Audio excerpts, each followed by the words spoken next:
सुरगाणा तालुक्यातील सामाजिक, शैक्षणिक, सांस्कृतिक क्षेत्रात नेहमीच अग्रेसर असलेले भदर ग्रामपंचायतीचे माजी सरपंच रमेश थोरात यांच्या 45व्या वाढदिवसानिमित्त भदर येथे विविध सामाजिक उपक्रमांचं आयोजन करण्यात आलं होतं.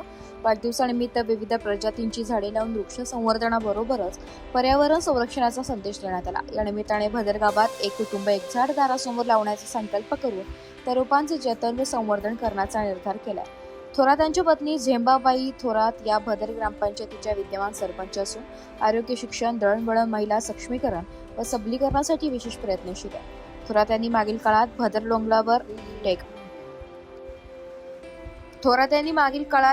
2,500 ते 3,000 रोपांची लागवड करून वृक्ष संवर्धन केलंय. यापैकी काही झाडे बहरली आणि डोंगर हिरवागार झालाय. थोरात यांचे सामाजिक, शैक्षणिक कार्य समाजासाठी प्रेरणादायी आहे. थोरात यांनी आजपर्यंत समाजातील गरजूंना आरोग्य सेवेबरोबरच दिव्यांग मोतीबिंदू शस्त्रक्रिया शिबिराचे आयोजन करून मदतीचा हात दिलाय.